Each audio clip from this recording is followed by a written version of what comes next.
hymn was sung at my mother's service, and both her sisters today. Thank you. And thank you, family and friends, those who came from near and far to be here with us today. And thank you to the Coffins. You guys were half the room. Bishop, we gotta be pretty proud. They're definitely living up to the Mormon spirit. Fell a little short on that one. I got one, and that's good for me. I'm a member, yeah, I'm just not living up to that bar. I'm done.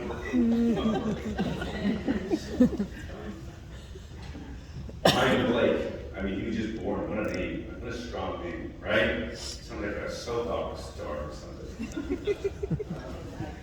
I gotta give Wes and Bob, Mom, Chad here, Steve, a little bit of crap, but what's the deal with the name Chad?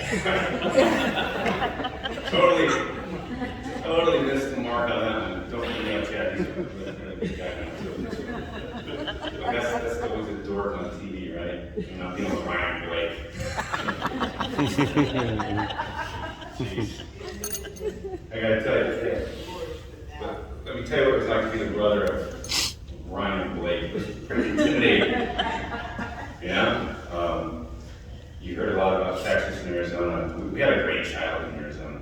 Like lots of love, family everywhere, kind of go see apple, peach, and pumpkin pie. I still don't know what it means, but we said it. We ran behind go see. A lot of really good memories with a lot of great people, and you can feel the love.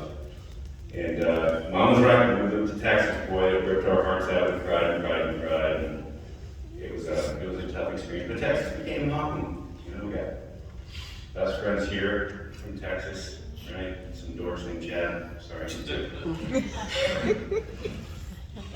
And Texas became our home. And I tell you, it was hard. And the only reason I made it through that move and didn't break down because I was really more sensitive, one of the two of us, is because I had Blake. You know, like you said, not an easy brother to have. So we were the third house. We were the third house in a new subdivision. And so there was new construction everywhere. We'd just go, and we'd just take the wood and build skateboard ramps, right? And then the construction workers would come by and they'd take our ramp apart and scream at us and give us the finger. And we'd go 2 weeks later and build another. So we were in I remember one day being in one of these new construction, you know, the window frame, we're on the second floor. And I don't like heights at all, Dad. I don't know how you do what you do. Playing Crash Survivor, so it was nuts. I don't like heights at all, so I'm on the second story, just kind of shaking on the edge. And I almost fell over, not because I had bad balance. We grew up on skateboards. I could have stood on it with 1 foot. Because Blake came running through like a bolt of lightning, and I swear he just a dive out the window. I'm like, that's it, he's gone. And he hit the deck and he rolled, he's like, woo!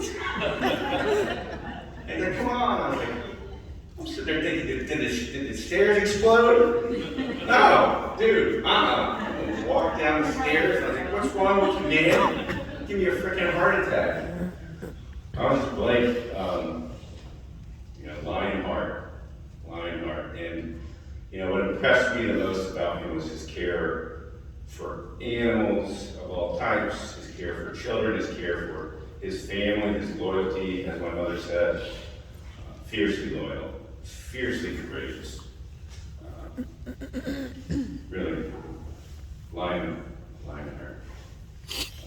In my grandmother, my father's mother's, you know, later days, Blake was her caretaker till the end, man. And he did things that, I mean, I have one baby, and I had never changed a diaper until she and I met, and I looked at her and I went, oh boy, and I rolled up my sleeves and went for it, and got a sensitive stomach. So I got through it, now I can do it, no problem. But he was changing like a 90-year-old woman's diaper.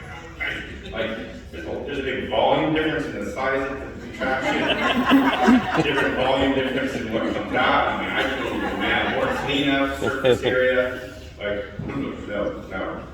But he went in there, he like, get out of the way, he went forward, he cleaned things up, and he just handled business, because Blake, he did what he needed to do, and he didn't think twice about it. And he loved her, and he took such good care of her, and I'm not jumping to see mom naked here and dad.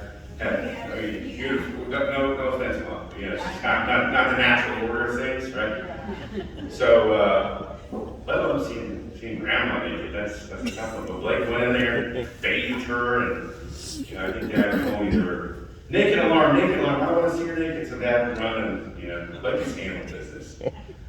So, courageous and giving and loving brother. And,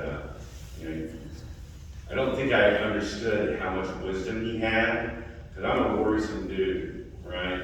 And thank you, Dad, I got that from you. No doubt. I'm a worrisome dude, like, every hour, what's going to happen? I'm thinking 9 steps ahead.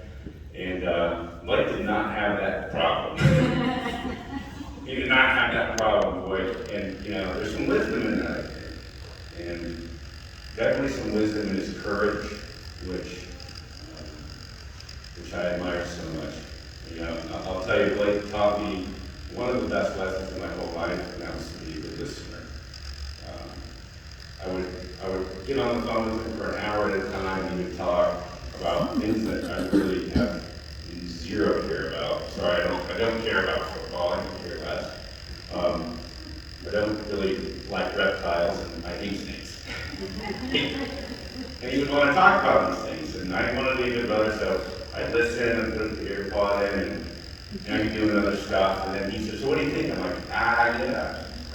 He said, "You weren't listening to me, were you?" I go, and he goes, and then he'd use some explicitives that would be appropriate to say here, and then he'd go, and then as luck had it, next day I called someone, a friend of mine, same thing happened, I listened to them, but I didn't get the reciprocation, I could tell they weren't listening, I'm like, this sucked.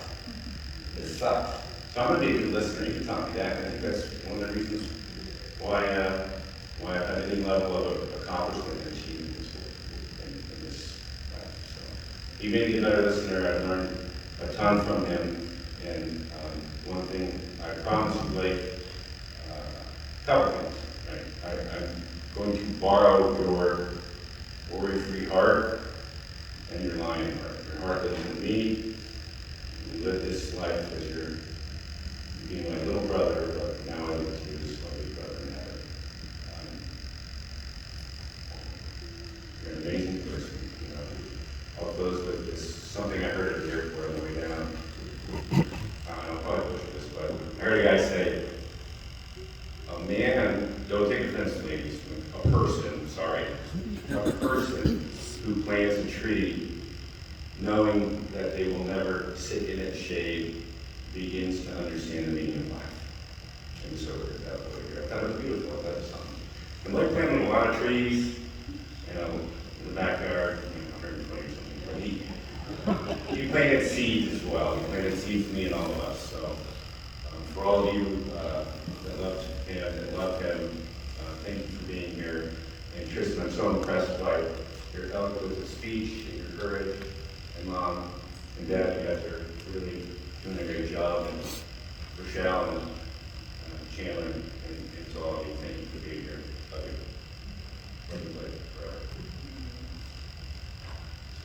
In the name of Jesus Christ, amen.